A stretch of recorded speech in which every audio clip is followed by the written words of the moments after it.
Суббота. Раннее утро. Просыпаюсь на автомате. Будильник так, на всякий случай.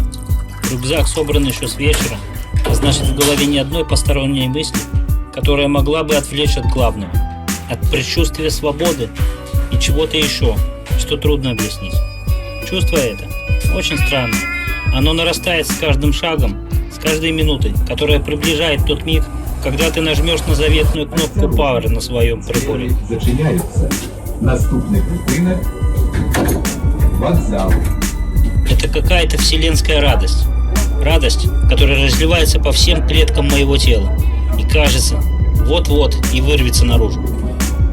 А может быть, это и есть та самая болезнь, название которой золотая лихорадка? Хотя нет, не думаю. Она, конечно же, была, но прошла сама собой примерно в конце первого сезона моих поисков. Поначалу я думал, что, купив прибор, сразу же пойду рыть клады. По пути от третьей платформы отправляется поезд региональной линии эконом-класса до станции Минск. Счастливого пути. Потом понял, что на этом вряд ли заработаешь, и жажда наживы и корысти растаяла, как снег весной. Но это странное чувство осталось, оно не проходит до сих пор. Я даже не знаю, с чем это можно сравнить, но разве что в детстве я что-то подобное ощущал.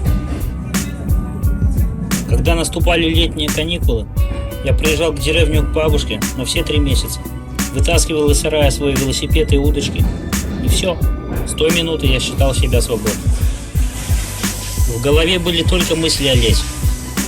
Я ощущал себя полностью помилованным от годовалого заключения в школе. И это предчувствие неизвестного. Что будет дальше, завтра, послезавтра. Так, кажется, я начинаю понимать. Наверное, это и есть чувство детства. Чувство праздника души и чувство сказки. Вот, точно. Спустя 20 лет я снова ощущаю это неизведанное состояние души, которое появляется с первых сигналов моего металлодетектора. В детстве у каждого из нас была своя мечта. Кто-то в космос хотел, кто-то на подводной лодке служить, а кто-то клады искать. Мужики, девчонки и ребята, короче, все-все-все, не забывайте о своей мечте. Оберегайте и добивайтесь ее. Я считаю, что взрослая и осознанная жизнь нам дана не только для того, чтобы ходить на работу и домой, но и для того, чтобы мог воплотить в реальность мысли того времени, когда ты был еще ребенком. Ну, конечно, не в ущерб уже существующей, либо будущей твоей семье. Все мы родом из детства, помните об этом. Я уверен, мечты детства должны сбываться. И неважно, какие они. Поверьте, это возможно.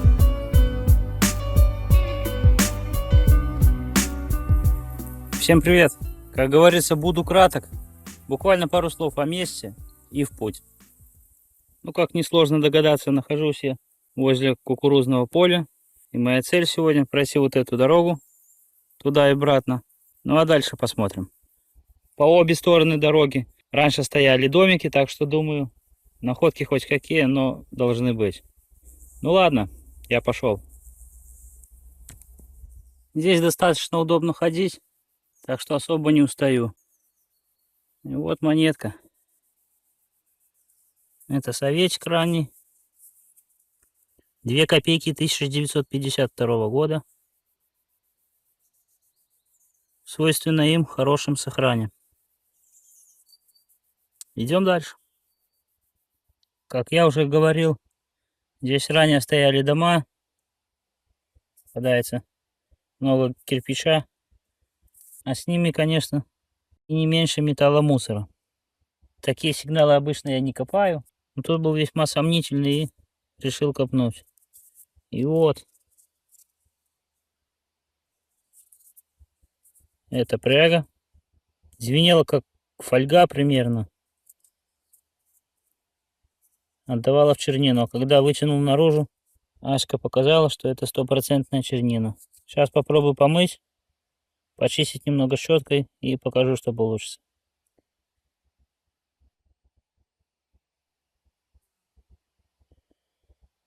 Ну вот, как мог, отмыл. Но ничего толком здесь и не увидишь.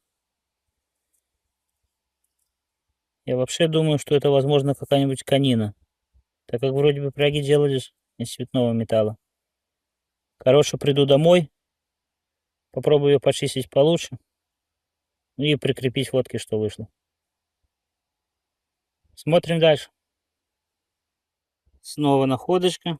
Из этой ямки выпадает вот такая ложка. Точнее, часть ее. Вроде бы медная. Ну, пусть будет. Что-то сегодняшний коп большой оригинальностью не отличается. Опять часть ложки. На сей раз алюминиевой. Ну или вилки. Так и сервиз недолго собрать. Ну и наконец-то долгожданная империя. Это не монетка. Но все равно приятно найти что-то с царского периода. Это орлянка. Одной рукой чистить неудобно. Сейчас немного щеткой пройдусь. Ну вот что получилось. К моему удивлению и, конечно, радости, это не простая орлянка, а орел на пушках. Да еще, по-моему, какая-то надпись в центре есть.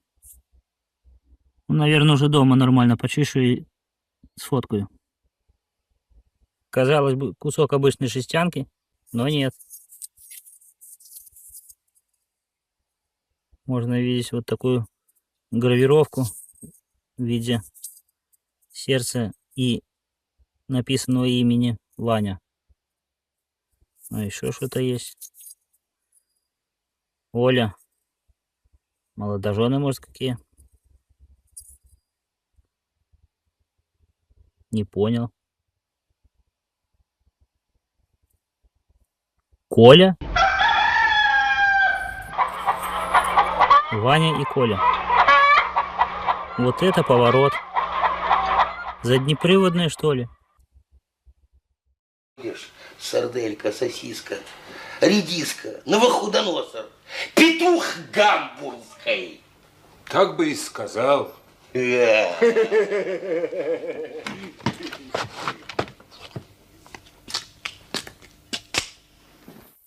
Ну что, Ваня и Коля, есть у меня для вас одно оправдание. Будем надеяться, что эта бляха принадлежала не вам, а какой-нибудь девушке, которая сразу дружила с Ваней, а потом с Колей. И как память сделала себе вот такой сувенир-памятку. Но больше мне в голову ничего не приходит. Итак, ребята.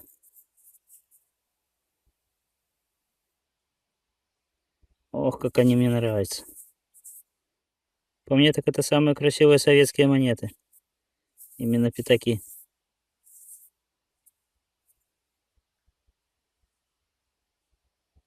Сохран, как всегда, радует. Приятно, конечно, но хотелось бы чего-то постарше. Идем дальше. Ну вот очень приятно такое находить. 3 монетки с одной ямки. Все это хорошо, но очень жалею, что не заснял сам сигнал и процесс подъема. Ну ладно. Пойду дальше. Думала, что пройду эту дорожку налегке, но вот что впереди. А дальше настоящее болото. И монетки приходится доставать прямо из грязи. Вот. Как эти 15 копеек. Идем дальше. Повернул я, ребята, в обратную сторону, так как идти там уже вообще невозможно. И вот монетка. Это 15 копеек 1946 года. Почистить и будет неплохая монетка. Вот колечко такое попалось. Лежало наверху. Глазами нашел. Скорее всего, конина. Полностью шок не отошел от противной находки. Но это не мешает копать дальше. Это у нас немцы. Это 10 рейхсфенингов. И как там они назывались? Вот такая монетка.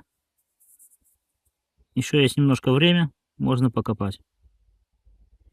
Мне так кажется, что не дома здесь стояли, а целая пуговичная фабрика. В прошлом году я десятками их находил за один выход. И теперь лезут. Ну что ж, почти вышел я уже. И вот еще одна монетка. Это 1 копейка 1966 года. Советик. А это не монетка, но в своем роде тоже находка. Вот одна, а вот и вторая.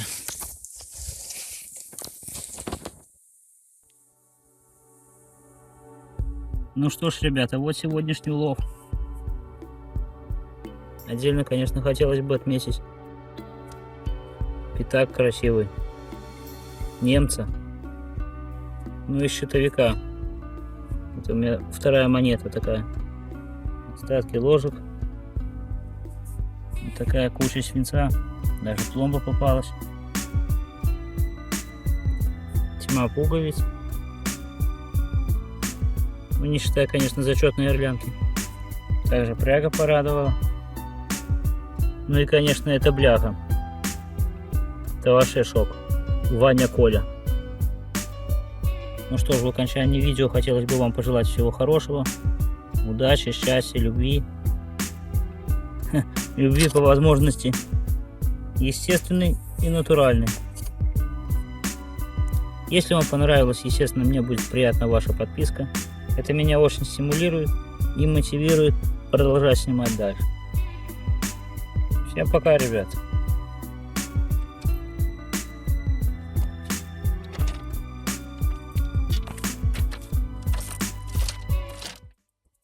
Или надеяться, я знаю, не имею права. Я не умираю, не жалейте, смейтесь. В сердце не сели батарейки. Пейте, до встречи, кого-нибудь увижу очень скоро. Руку мне протянешь, улыбнешься и спросишь, кого ты любишь, чем. День твой наполнен, люблю покурить и подумать, ты помнишь.